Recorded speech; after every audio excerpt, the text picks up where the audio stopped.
Okay. So, when we think about Tagore, it is poetry, music, dance, theater, color, art, all of this, right? But many of us, what we don't know is Tagore did a lot of work with issues of life and livelihood. And all this is linked up. And so today we are going to hear about Tagore's use and evolution of the idea of festival, melas, where all this comes together. So without much ado, I will quickly introduce the speakers. So we have Professor Amrit Sen from English Department of Vishwabharati. He has been researching on this topic for some time. We have Shankar Datta. He has been a student in Shantiniketan, mid-60s to mid-70s, sort of my generation. And we have Shumandro, who has been a student in Shantiniketan between 1990 and 2000. So we have sort of several generations spanned here. So we'll have some songs also in the middle, and over to Amrit Sen. Thank you, and a very good afternoon to all of you. As you can see, I teach English at the Department of English at Vishwabharati, but my interests range widely from travel writing to anthropology and the study of the festival. I've been working on Rabindranath's travel writings and his conceptualization of the festival for some time. And when a team from Azim Premji University came over to Shantiniketan and we were discussing with Professor Ashok Sarkar, I felt that there were numerous points of overlap between our two institutions. And when some of the programs that your university is bringing out to a large number of blocks in various parts of the country came to my attention, I thought maybe we could have an interaction where I could talk about Rabindranath's idea of the festival and see how, in turn, you are trying to put it into praxis in your fields of action. And thereby we could have a dialogue to see how relevant these ideas are, or what are the fissures and what are the gaps in Rabindranath's ideas which a present Indian context needs to address. Right, so I'll quickly move across the slides, give you some music. Rabindranath actually designed a large number of songs specifically for these festivals. So that would then again lead me to some other questions. And I'd like to, at the end of the presentation, put forward a few questions to Shankarda and Riju and to you also to see how these ideas can be applied, or whether you are applying them, or what you think about these ideas in your context. As I was talking to Surajitda yesterday, I have this information that this university is also thinking on those same lines for organizing a mela. What do we expect from that mela? What can we bring to that mela? How do we conceive of it? Right. So I'll quickly go through some of the issues that I talk about. Well, this is the last slide. Right. It's gone in a reverse order, I guess. From the beginning. Could you escape? Well, you've taken away my thunder, actually. Right. Anyways, right. Right. The theorization, of course, comes from anthropology and Jean Duvignod. Duvignod's thesis about this collective effervescence as the supreme moment of solidarity of the collective consciousness within the whole social body that shares the commonality of experience. And he talks about two kinds of orders, the symbolic order and the social order, which can seamlessly then merge into the concept of the festival. And that these two orders are not opposed but diverse, they coexist but never clash with the social order. Now, I also have in mind the theorizations of Mikhail Bakhtin, of the carnival, and of course, Emil Durkheim. So holiday as well as the functionality of the festival at the same time. Right, next one, please. Now, Erich Fromm in 1955 made this very important point about the transformation of the atomistic into a communitarian society. And he talked about the role of the festival where we can sing together, walk together, dance together, and admire together. And we can be, even if we are a lonely member, we can be part of a lonely crowd, you know. So this concept of interaction that Fromm is also talking about. Right. Now, what does Rabindranath bring to this thesis? This is Swadeshi Samaj, one of the most pivotal essays that Tagore wrote, 1904, just on the eve of the partition. We was talking about Atma Shakti, or the concept of self-sufficiency. Rabindranath talks about the Mela as a very important moment in this generation of Atma Shakti, or improving the community from within. He says that Melas unite the wider world into our houses. The community forgets all its narrowness. Process of sharing and donating is its main occasion. And he says that it is in this Mela that you can not only bring these people together, but bring them with an attitude of openness. They open up easily. And when the community has suspended the plow and decided to holiday, it is time to come close to them. So he was seeking a moment of the Mela as a moment where there could be also a point of intervention. Next, please. And in Swadeshi Samaj, Rabindranath is actually talking for the new intelligentsia to use the fair space to engage the community to discuss about practical problems. Now, this he actually had practiced as early as 1896. I'll mention two Melas that he had organized. So, he talked about the Jatra, which is the local form of drama there, the Kirtan, the magic lantern, and such shows to create the possibility at revitalizing social contact, and very importantly, to counter dogma. Sriniketan used these Melas very often to bring messages to the people as well, a practice which is even now continued. The economic dimensions of such a festival are equally vital, as Rabindranath pointed out, to the idea of Atma Shakti and the Swadeshi Samaj, so that the product that was made indigenously could be exhibited, sold, and a forum could be generated for economic transaction. So this was his project of the constructive Swadeshi. Right. Next, please. Now, it is interesting that Rabindranath brings this system into his pedagogy. So it does not merely become a moment where he organizes it or Vishwabharati organizes it, but it becomes an integral part of the calendar. Now, all of us speak about an academic calendar. I'm sure this university has one. Shantiniketan has a different calendar altogether. It is a calendar of the seasons. It is also a calendar of the festivals. And the entire university community was supposed to take part in these festivals. Rabindranath actually had a number of songs for this occasion, which were mostly choric. University students sang these songs, they participated in these festivals, and these festivals looked outside towards the community. So the community was not segregated from the university, it was invited into it. So it was a process of moving out to the community and inviting the community in. Next, please. Now, as you all know, there are three major ideas about Rabindranath's education: accommodating nature as part of daily life, sensitizing young minds to it. This is one of his primary projects at Shantiniketan. Very important also is this concept of joy of education. Anando, as Rabindranath would call it, abundance and surplus. He has been called the angel of surplus, Rabindranath was.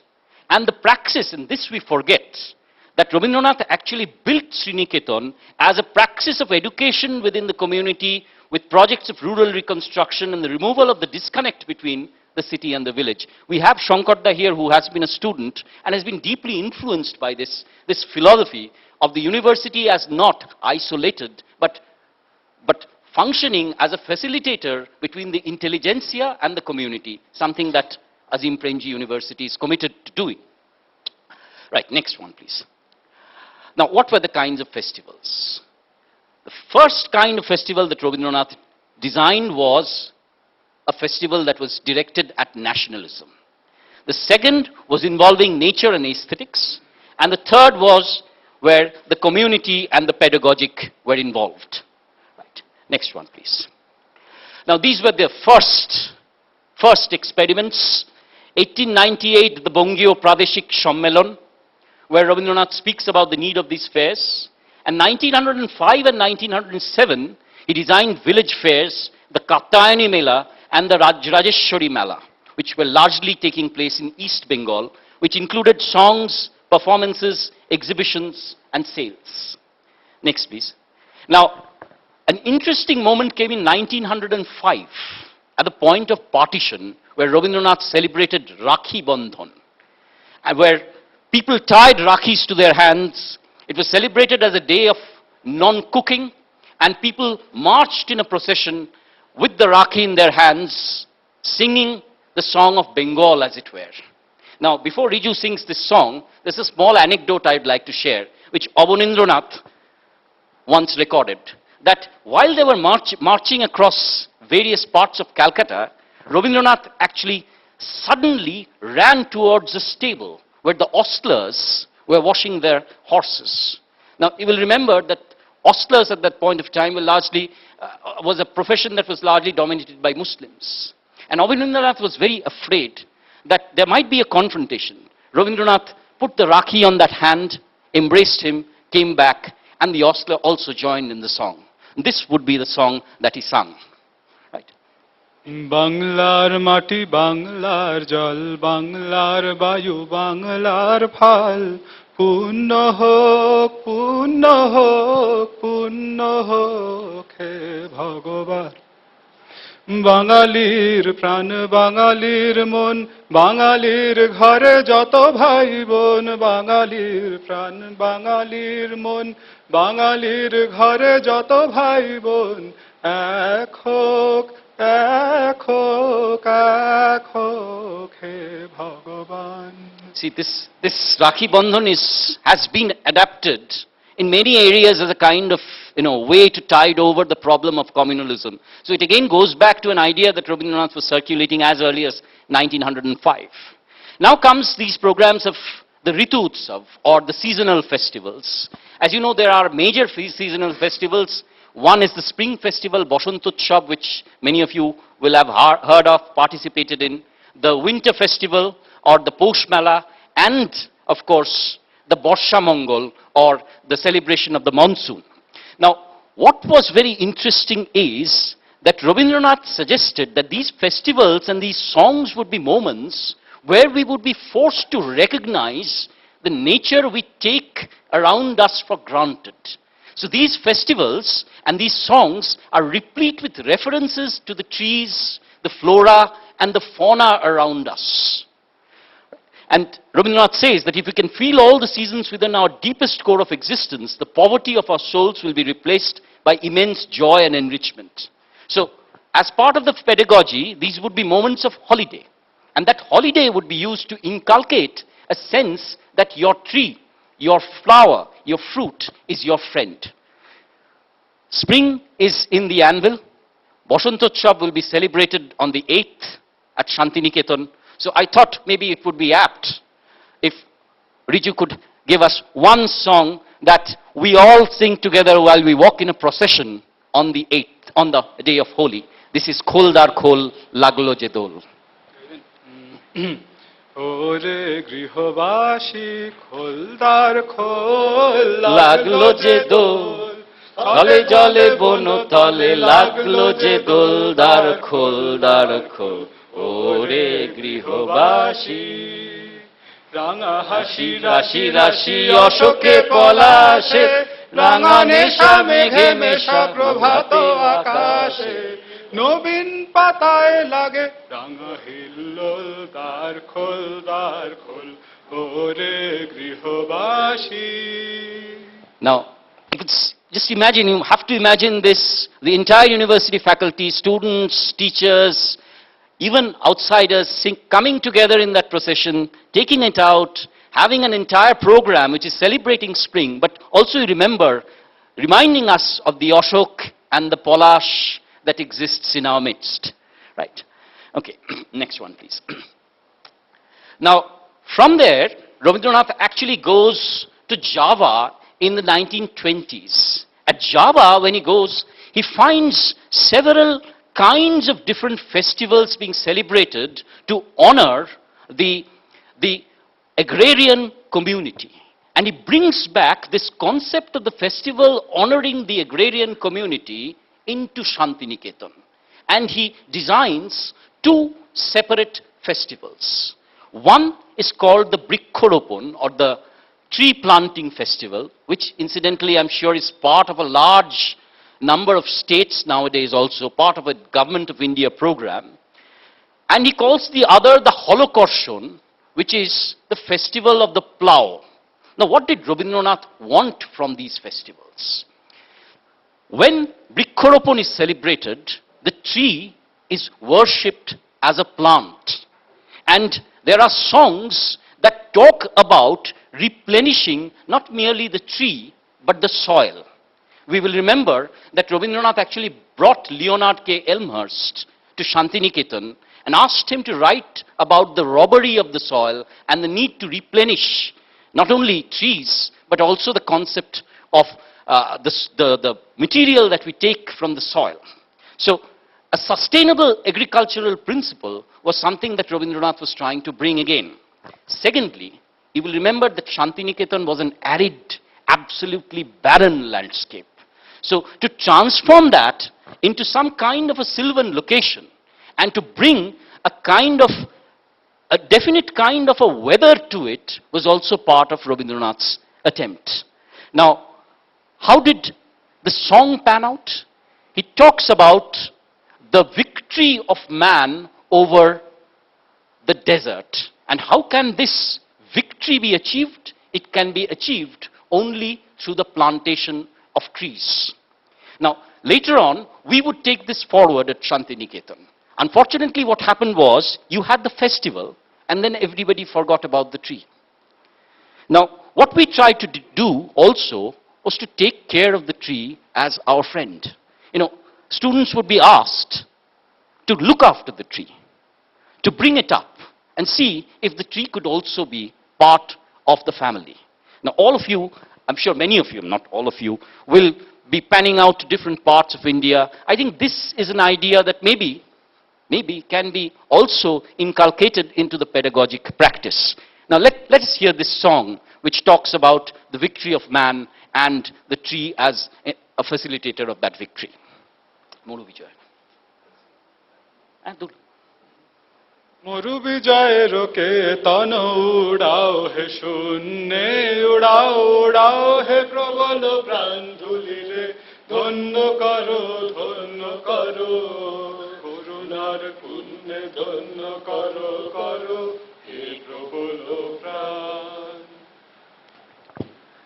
The next festival that he designed was called Holokorshon, where the plough would be celebrated, and where Rabindranath would invite people of the community, the local indigenous people who are called the Santals in Bengal.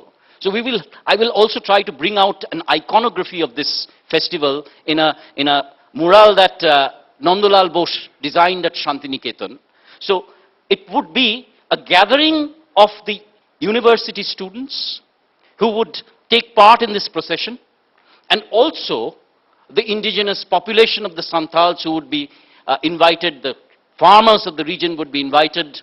Rabindranath himself pulled the plough, and his intention, as he wrote, was to bring back the sense of dignity in agriculture that we had lost. He said that very often the rural middle class Bengali refers to the farmer as Chasha, right? The farmer, the illiterate farmer. And he also sought the Holokorshon as a forum where newer technologies could be brought into agriculture. He did not only bring Elmhirst to Shantiniketan, Rabindranath was also the first to run a tractor in Bengal. He was the first to dig a deep tube well in that vicinity, and very importantly, set up a rural health center whereby malaria was, if not banished, largely cured from Shantiniketan. So this is the song that he designed for the Holokorshon. He talks about a return, Fire chol matir tane. I'm sorry, it's a return back to the concept of agriculture, which we had lost, the bond between the intelligentsia and the agriculturist. Right? Fire chol matir tane. And I'm very glad that she's agreed to sing it for us.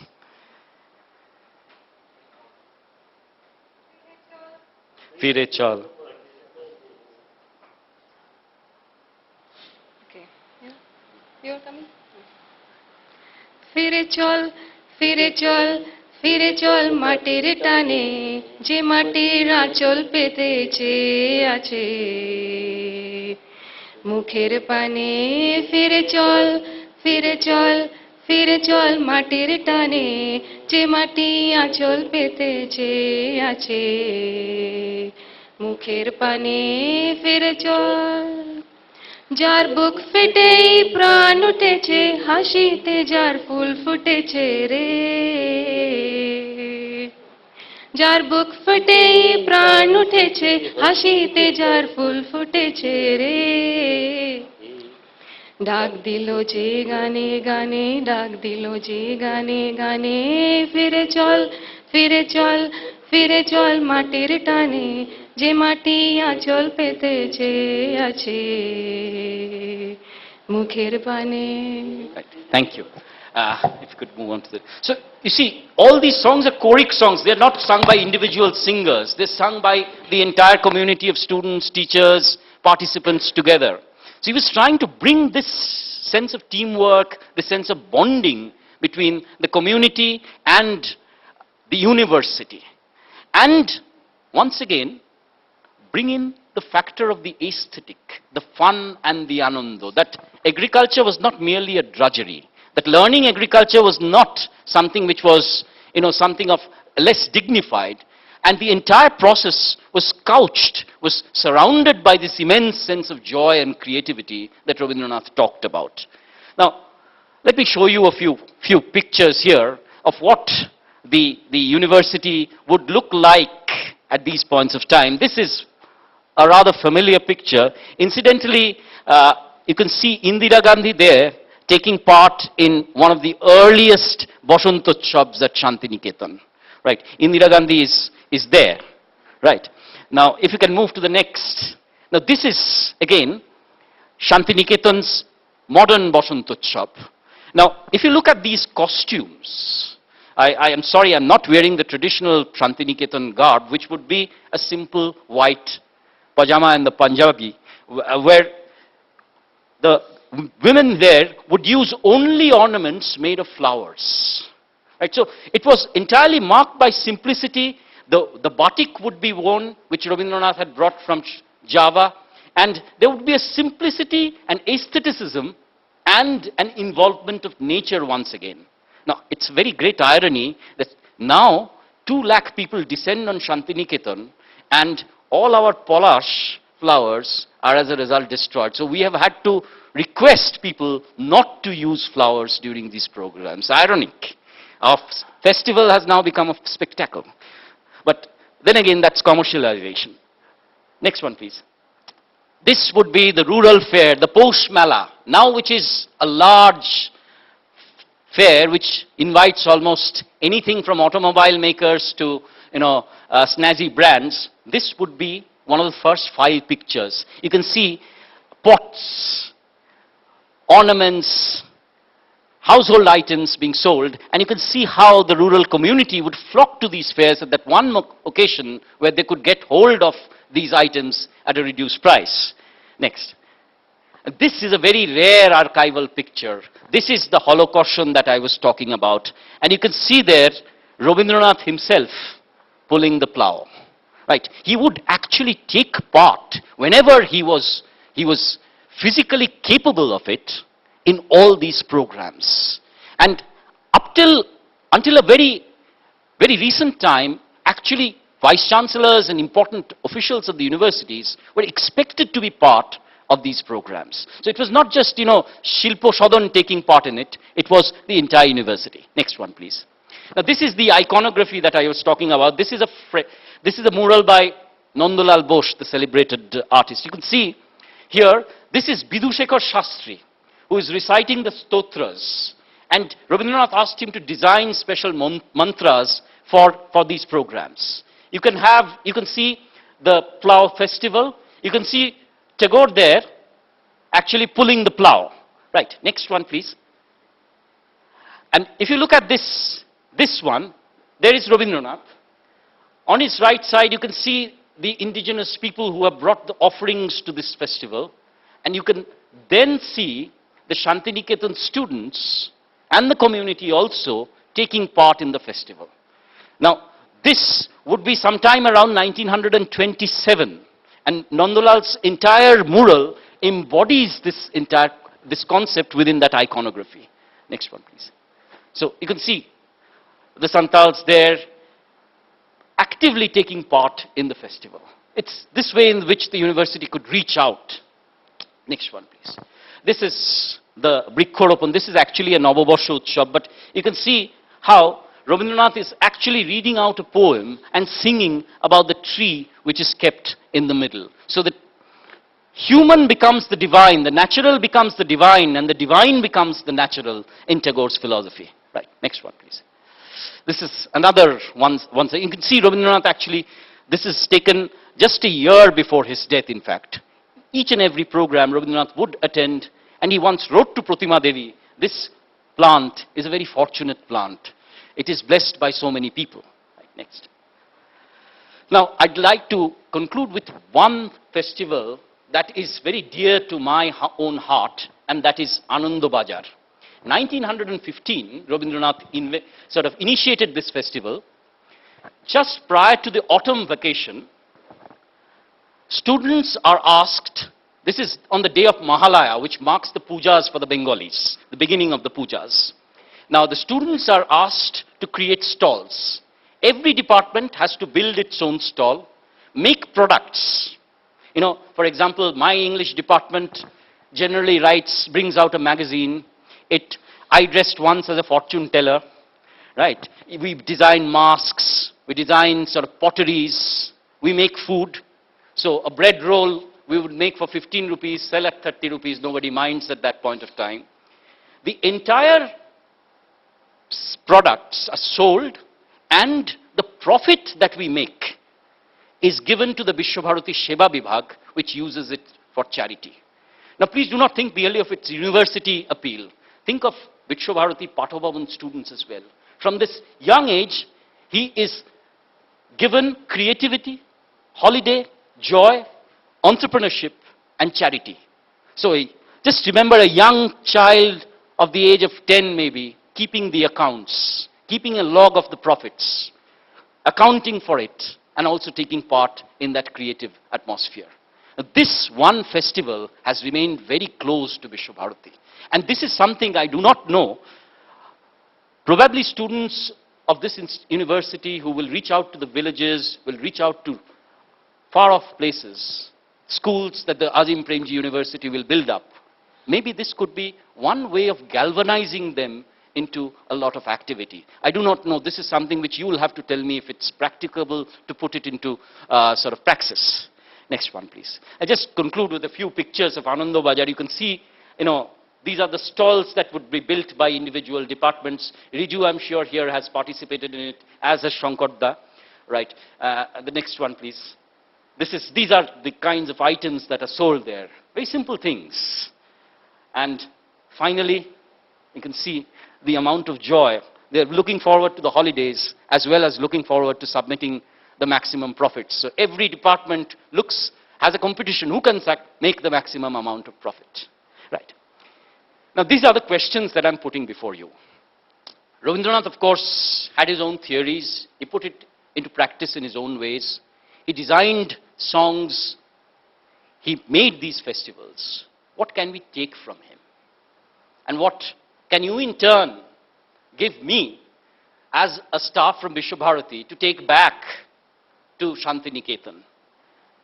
I'm asking you, to what extent was this project successful?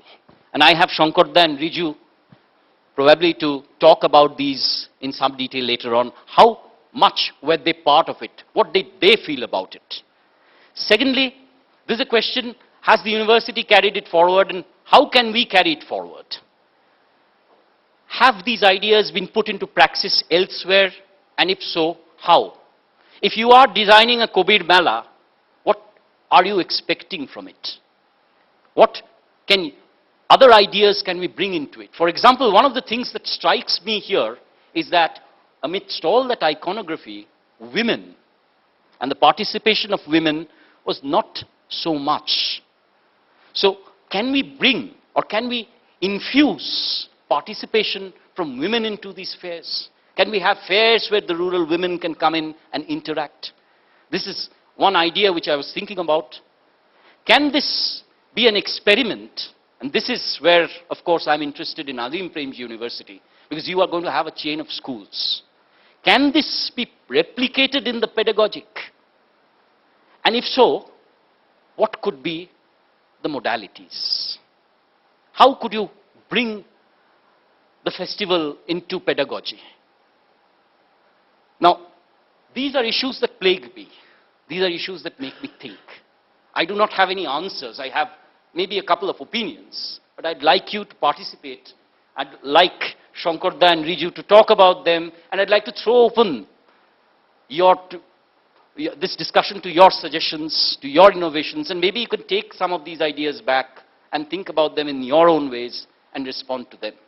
It is with this that I bring my presentation to a close. And I'd like to first put this question to Shankarda and Riju, what they felt about participating in these festivals. And as Shurajidda very kindly pointed out, these are two generations of Vishwabharati students, right? One from the 1960s, one from the 1990s. Did it change? If so, how did it change? Okay. I mean, I think I'm audible everywhere.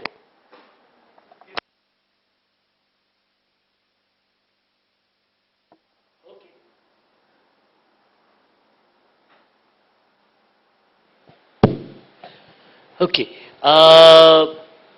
Till yesterday, or not actually yesterday, last week, I never thought of Mela as a pedagogy. We have been part of it, we have enjoyed it, we have done various things, but only when correspondence started with Amrit, we started recognizing that, oh, yes, that's very interesting way of looking at it, that it is a pedagogy. Which has left very interesting and deep-rooted marks in many of us. Okay. Not consciously, I have not thought of it consciously till yesterday, that's what I'm saying. But actually, we have used, I have been working in the field of rural development for last 30 years. So I have been in touch with variety of institutions. We have used Mela for multiple purposes. I didn't think that the Rabindranath had left that mark on us, but possibly yes. We have used Mela for variety of purposes, like one thing which we have now become, the basics has now become quite popular about is the employment Mela. Okay. Where we actually organized, we started doing it in 2008 in Rajasthan. Actually, the state employment mission had given us an assignment that was we have to find some way of doing employment of these unemployed youth, something should be done. So we said, okay, why don't we do a Mela of unemployed youth? So we invited potential employers, we invited potential job seekers, we also invited some of the bankers, government officers, and actually stirred up a whole festive mood there. Newspaper people came and all sorts of people. So, actually at the end of the 2-day Mela, there were 700 people who had got their jobs. Okay? And of course, the next day newspapers were full with it, and the Chief Minister's attention was attracted to it, and she said that, okay, why don't you do it in a few more places? So, since 2008, we have been doing it in several places now. And this year, there is a target of doing it in every district of Rajasthan, one employment Mela. But actually, this is, we haven't thought of it that way, but it is actually using Mela as a functional process. Okay? It's a functional process that we have designed. We have done the same thing also, not only with employment, we do a similar thing about the livelihood promotion organizations. Those which are in the livelihood promotion organizations, we usually do a annual event called the India Livelihood India Day, where we actually also organize a Mela, where various people who are engaged in livelihood activities, they display their products on one side. On the other side, there are some cultural activities going on. On some side, there is a lecture that keeps happening. But we also keep some small meeting rooms available, those who want to have a quick discussion with the donors, because almost all the donors come there, all the regulators come there. So you'll find those rooms always fully booked. But again, I think the basic spirit is of a Mela. You know, it's very unstructured, but it's full of fun. It's full of... so I think, I mean, that as a pedagogy had left some mark on us, and therefore we have used it. And of course, for a very different purpose. Rabindranath wanted to promote culture possibly, but we are promoting livelihoods and employment. So we have used it for livelihood and employment. That's what we have done. Okay. So, of course, that's what is the primary mark. Just the other thing I wanted to just leave a mark on, one of the things that has left very serious mark on us was this Anandavela that he talked about. Anandavela was one of the programs, but our time there was no departmental shop. It used to be all by students, and we used to do all sorts of things and come up with very creative ideas and very interesting products, interesting things used to be sold, food. I remember one of our seniors, actually Ashokda's batchmate, so Pusri batch senior, he came up with a very interesting shop. I wanted to mention that. In that shop, the name of the shop was Elo Jello, but there was a menu card in which all sorts of funny things were written. So you could order for a bolaka, you could order for a Rajunigandha, but once you order for that, something will land up on your table which you don't have, you had no clues of. It could be just a fuchka. Okay. So you ordered for Rajunigandha and got a plate of fuchka. You never expected it. But we as children used to come up with those kind of very interesting ideas which made it very attractive. And it used to be a full of fun event. We used to all enjoy it thoroughly. I don't know how it has changed. Possibly you should talk about that. Okay. Two disclaimers kind of, okay. So the first is after the wonderful presentation by Amrit and then Shankata was talking about their wonderful Elo Jello shops. I feel it's my responsibility to de-spectacleize Patha Bhavan and Shantiniketan a bit, okay. So that's first disclaimer. Second disclaimer is I fortunately or unfortunately come from a family where both my parents teach in this wonderful school. So pedagogy and curriculum are roughly the major topic of discussion during dinner and post-dinner, okay? When the family gets together. So that's one of the reasons why I stayed away from anything pedagogic or educational, okay? So given that, so the first, okay, to begin with the second disclaimer, I said that because to some extent, I have been aware of the fact that the festivals and the fairs and many other elements of the campus life in Shantiniketan, in Vishabharati, I should say, were designed. So there was a I mean, it's questionable, but there was an element of artificiality or invention in that. it's not something that has been happening forever. It has been created for a certain purpose.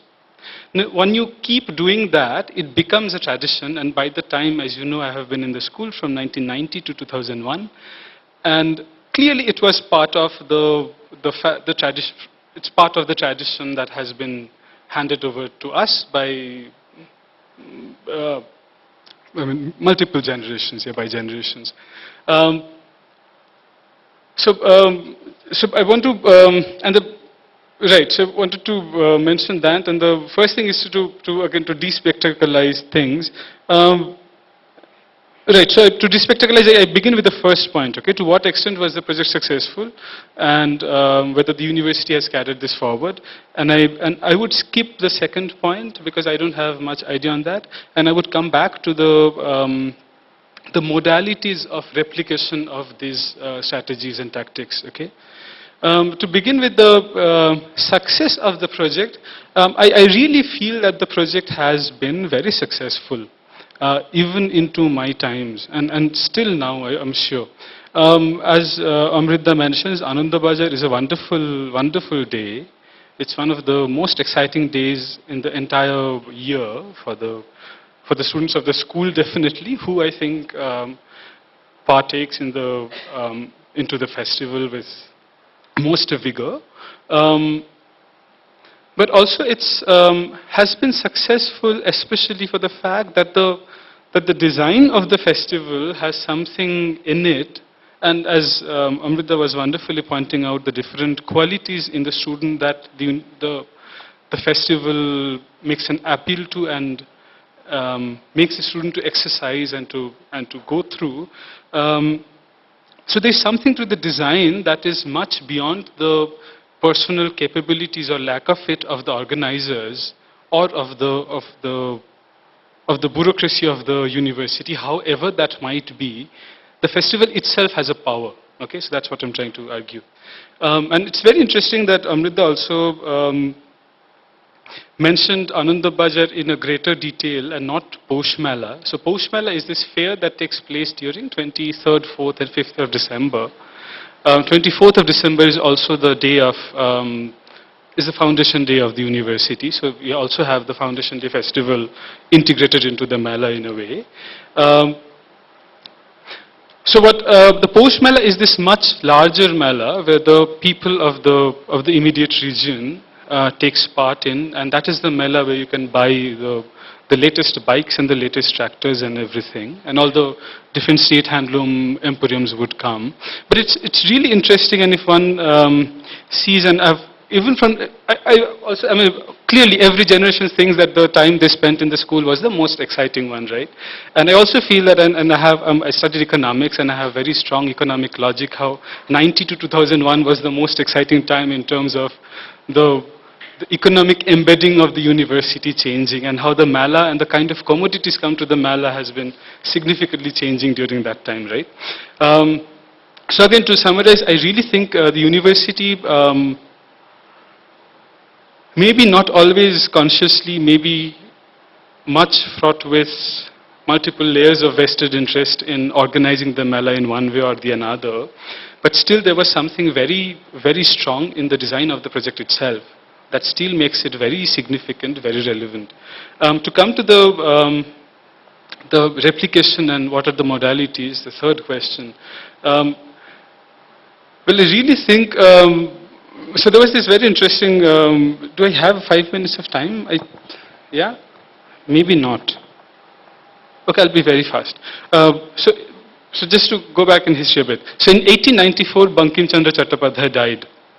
Rabindranath Chandra Sen, who is a very famous poet in Bengal and a senior and a contemporary of Bankim Chandra, was invited to preside over the memorial event. And he rejected the offer, and he said that these are all artificial cultural forms that are being exported from the West and the Western culture. And in India, nobody has a memorial meeting when a wonderful cultural icon like Bankim Chandra dies. In India, we have a culture of instituting melas. And he refers to, say, I'm sure I cannot give examples from Karnataka, of course, but for example, Joydev is again a very famous poet of Bengal of medieval ages, and we have a Joydev fair. So, and interestingly, so after this, again, I wouldn't delve into it much, but this is 1894, and it's a very interesting time in the timeline that Amrita was also mentioning, because 1896 onwards, all the Katyani Melas and these are happening. So, again, the point is, so interestingly, what Tagore responds to this comment of Navin Chandra Sen, and what he argues is that in India there has always been a kind of society that he calls the Garhastha Pradhan Samaj, or the household-based or kinship-based based society. And what is coming up is what he's calling the public. So a new idea of, and he's writing this in Bengali, but he's still using the English word. He's saying the new idea of public is coming up, and this idea of the public would require us to create artificial forms. But the point is how you create artificial cultural forms and integrate into your existing iconography and set of ideas. And the well integration of the form would give it meaning and would give it strength to survive over time. And I think this is the crucial part, because of course you're always challenged with the idea that whatever you do, you're creating something new and something artificial, a cultural event that didn't ever exist. But the point is to embed it into existing processes and design it. So, thank you so much. Would the audience respond? I would say many of you are working on these ideas. So, what would you say? Would this be an experiment that could be used somewhere again by Azim Premji University or for any other? Or is there any particular episode, any particular similar kind of experiment that has been initiated, participated in? I would invite your responses also.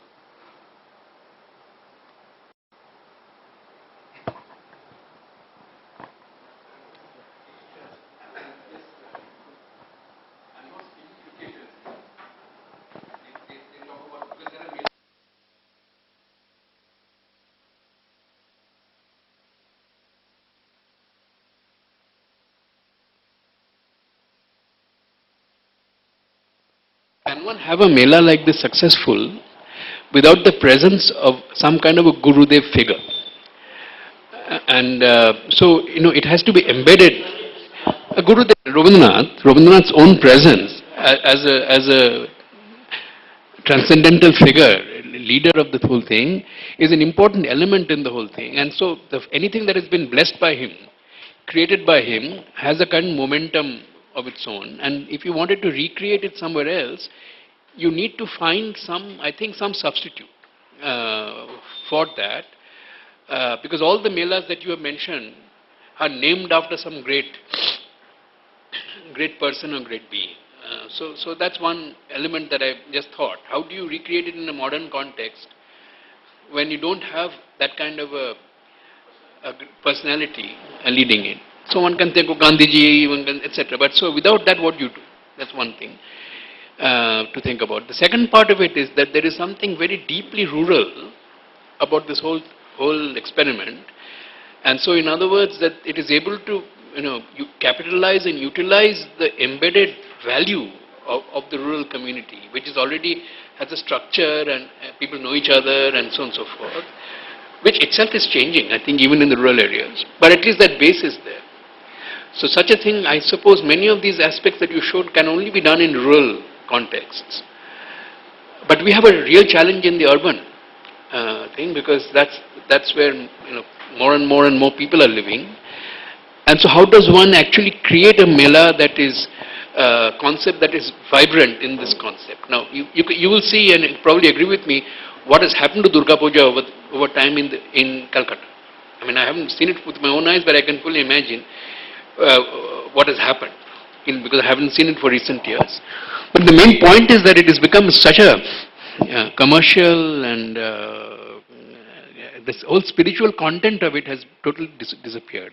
So if you're trying to do a mela right now, you got to fight against this materialism and the whole commercial kind of a thing that will distort the spiritual content of the Mela. And so that is another challenge. What would be an ennobling concept which in our own time, which carries with it some kind of a purificatory, uplifting quality, at a time when the dead weight of materialism is just pressing us down. Obviously, it's a terribly interesting thing to do, and there are places that there are normal natural festivals in other countries. I mean, for example, in Silicon Valley, you have in some of the universities you have Mayfair and this, that, and the other, and so some cycles are celebrated, and that will always be a part of human this thing. But I guess what I'm saying is that it's a tremendous idea. It probably can be done in the rural areas. Some experiments in using children, Balsod Mela it's called, is being done by Azim Premji Foundation. But in a broader context, in an urban reality, without the guru figure, how do we go about it? That's the question I wanted to raise. Can I respond to that question? Actually, my data says the other way around. Okay, the few melas that we have created, they have become quite okay, and all of them have been done without any Gurudev. But I think the biggest element in a mela design, which actually none of us have really talked about, is it combines a commercial interest with fun element. If there was no sales in a mela, if it was just an exhibition,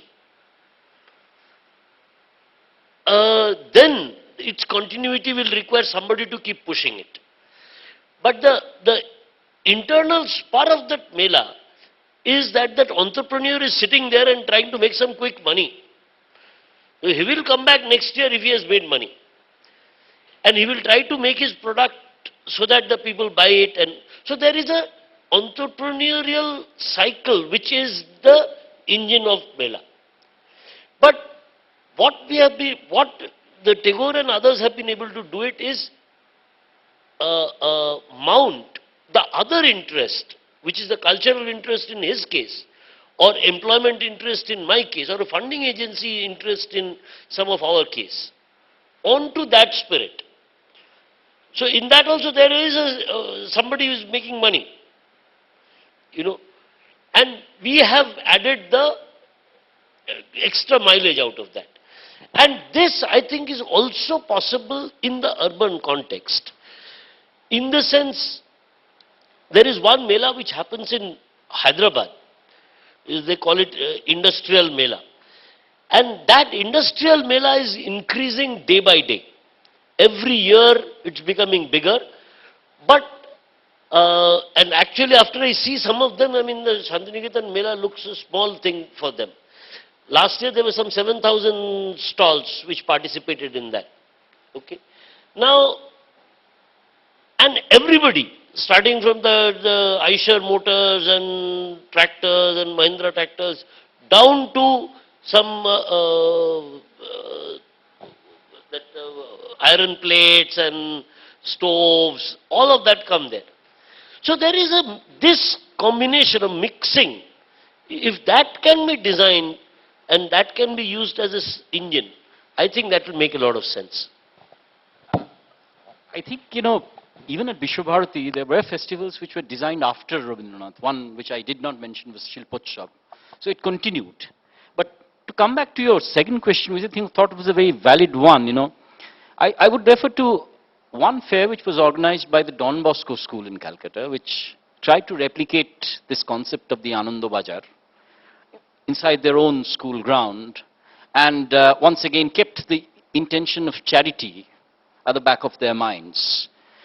You've mentioned Hyderabad. There are Bidyasagar Melas in Calcutta again, where handicrafts are brought in, where the element of culture is also an integral part of that Mela. There are numerous such Melas in almost every district town of Bengal right now. I once went to a Purulia Mela, where, you see, it was happening on a hilltop. We had 3 stages where, on one side there was something like folk dance going on, the other side there were Hindi film songs being played, and the other side was reserved for Vishwabharati's programs, which I had gone for. And in the middle, on one side there were stalls which were selling all kinds of things. So I think they can be done, but how they can be done is a question that I am looking at. How can we design that, as Shankarda said, to accommodate the financial interest, but see that itself does not run away with the concept of the fair, that it can. That's the risk, that when you're creating the commercial interest, they might run away with the work. But sir, I am interested, you mentioned the Bal Shodh Mela organized by the Azim Premji School. What would that involve? I'm saying.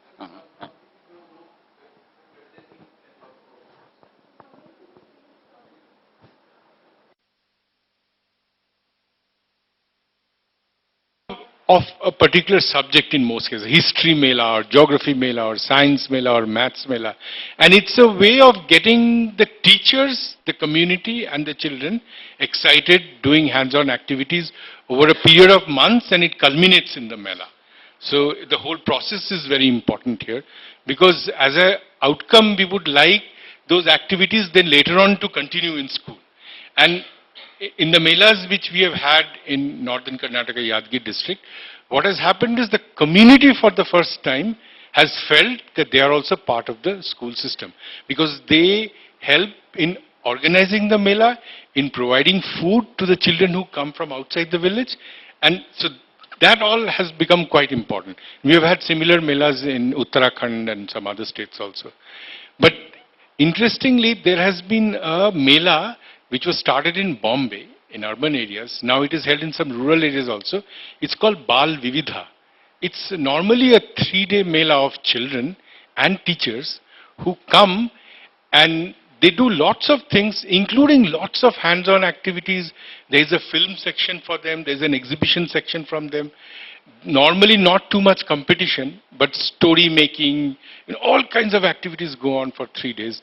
And there's a teacher's workshop also which goes on parallelly, not on the normal subjects, but including various kinds of arts and things like that into the school curriculum. So that has been held now in various parts of India. It started in Bombay, but in Gujarat villages also it has been held. Calcutta also it has started in the last 4 or 5 years. So those kind of melas are quite interesting. There is a singing and dancing section also, the culture. Tree plantation kind of a thing. Does Azim Premji practice, university practice that kind We're just very new, yeah. But I was mentioning that yesterday in the district where I worked in West Bengal. So we used to celebrate this Brickharopan, you plant trees. But when we do it in the villages and we do what we make a nursery and we distribute free trees, in many cases these trees die after some time. So what we did was we had a follow-up day, which we selected as Jagdish Chandra Bose's birthday. So on that day, all the children will go around inspecting how the trees are doing, and whichever household was not keeping the tree properly, they'll go and clean it up, and the people will feel very, shamed. And so, no, we'll do it. So the children will. So this has become a routine in that area. So you give trees, they are planted, and then after 2 months, you go around visiting and inspecting whether the trees are doing well. So this is an added twist. Speaking about the Kabir Mela, which so this year I think Azim Premji Foundation is going to celebrate 2 Kabir Melas in Uttarakhand and in Rajasthan. And we are all supposed to pitch in and give ideas as to what is going to happen there.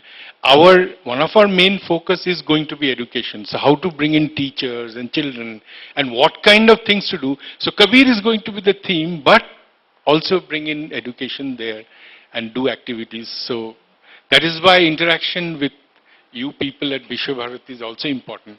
What can we learn from that and incorporate here? So it's still at a design stage. We don't know what's going to happen exactly. Just one interesting story around the Bal Shodh Mela. There was a Mela that was held in Yadgir in northeast Karnataka that was around science. Yadgir in northeast Karnataka. And there was this child who demonstrated how to make ORS. And a few weeks later, there was somebody in the village whose child had diarrhea. And he remembered that he had gone to the Mela and seen that boy. So he called that boy home. And this boy prepared ORS for that. Yeah. Hi. I really enjoyed your presentation. Thank you so much. I had one question which kind of stems from what Shumantro hinted at, and it's also related to what Professor Chiranjeev asked. Uh, uh, Now, when we talk about this element of design or Mela as a pedagogy, it assumes a sense of normativity which is induced, which is very deliberately thought over. Uh, but what happens, and I think all of you here should be able to give me the answer, across the years, as the Mela moved on and developed a life of its own, and something that you hinted at that during the times of 90s after the economic expansion and stuff, the commodities in the Mela started changing. So would you be able to give us some more examples in terms of how the design itself, how the Mela itself assumed a life of its own and it started reflecting these changes, and how did you deal with it?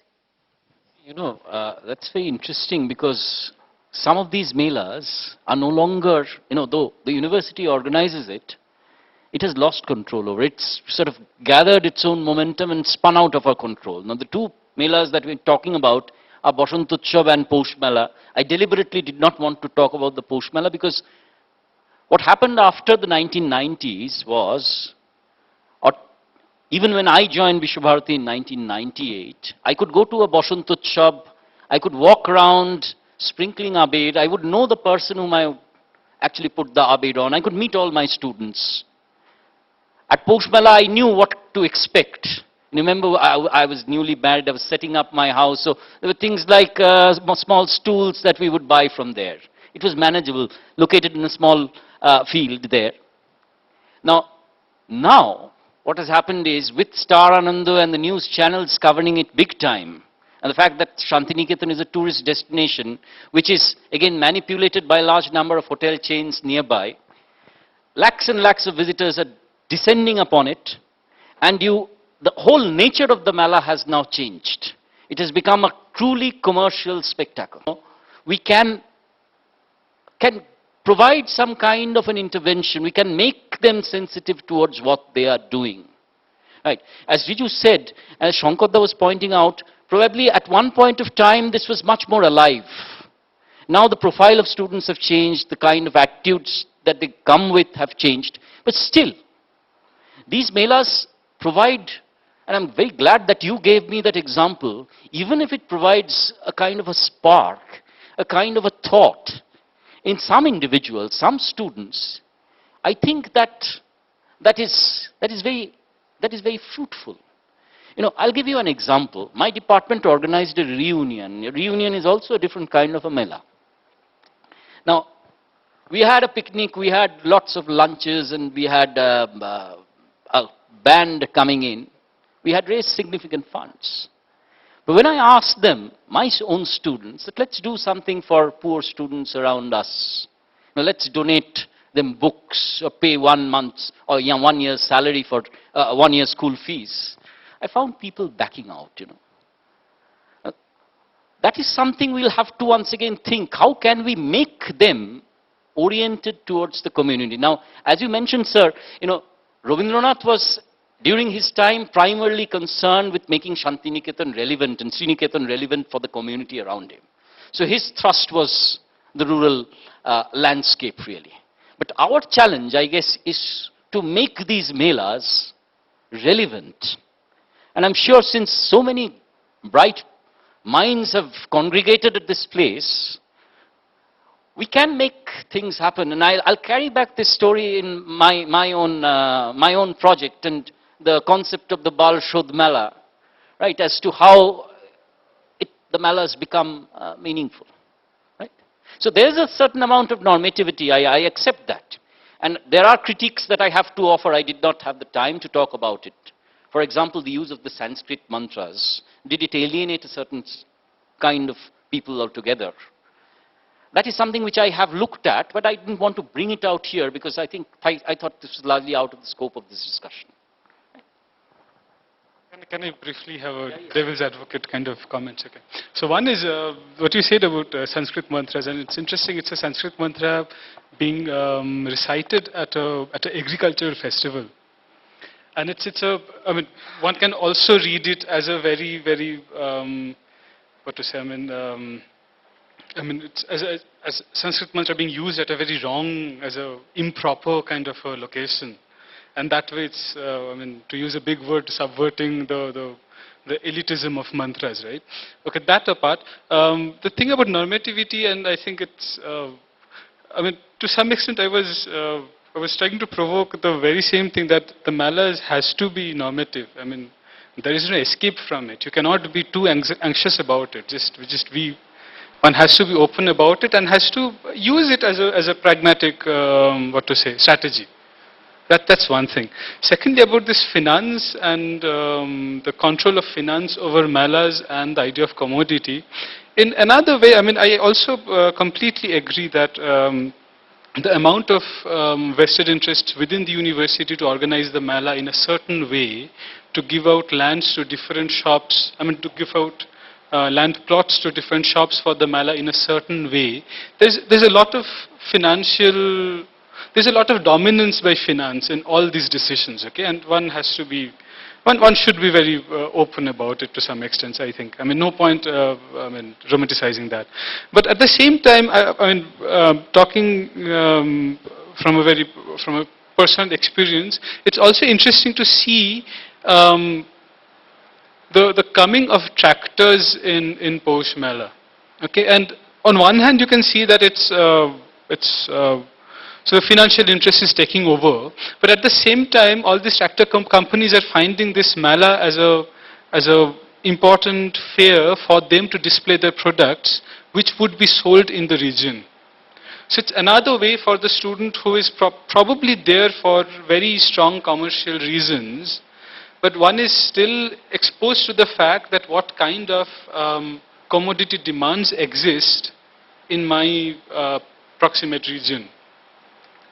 And of course, so the Santals still come, though one can argue there's a fossilization of that coming to the Mala, or it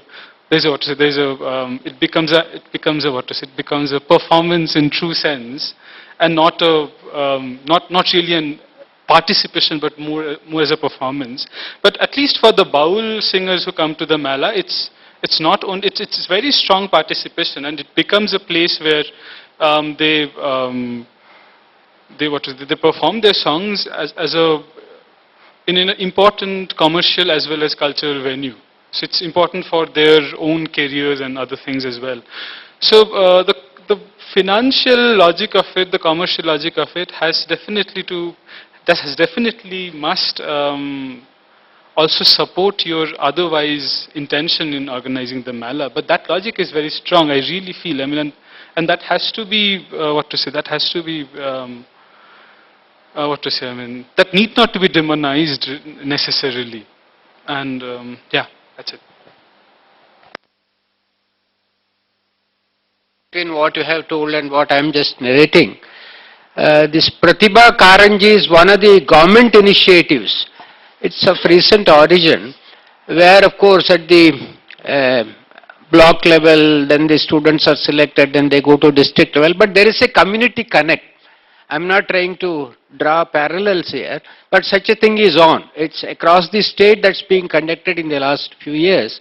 I am unable to tell you the impact of that, but definitely people are going to schools, which otherwise was a rare thing. Now, because of these things, they are going. That's one thing. And second thing is, all of you know that the Krishi Mela, where there is a lab to land technology sort of a thing during a particular period in a year where the crops are all standing.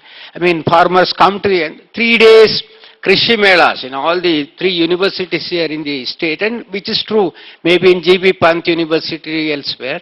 So that's also on. It's just a reference. Such melas are all very common actually. Where that is a university. University of Agricultural Sciences, Bangalore, University of Agricultural Sciences, the Harvard. They have 1,000 acres of land and so many crops, horticulture, agriculture, so many things, animal husbandry. And that it's all, for the farmers, they come, visit and take a lot of inputs. And they purchase also, which you have been referring, or Ms. Shankar has referred. All those things are on. Sorry, a very short comment, but just to bring back the discussion to somewhere else, what I think was very, again talking from a personal experience, what was very interesting in the kind of fairs that took place and takes place in Shantiniketan is the participation of the students. Melas do take place everywhere, but what was very, and where the pedagogy part and the education part comes back is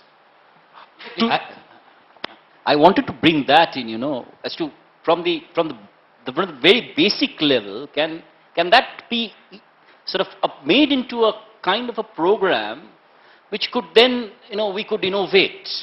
And I speak here at this place, because this is once again a place which is talking about taking education from the school to the university. So maybe we could ponder on these and find out how these innovations can take place. So I think we've run out of time. So thanks a lot, Professor Amrit Sen and Shankar Datta and Riju. And we'll keep in touch as we design our melas and see what we can develop from there. Thank you very much for coming. Thank you for this opportunity.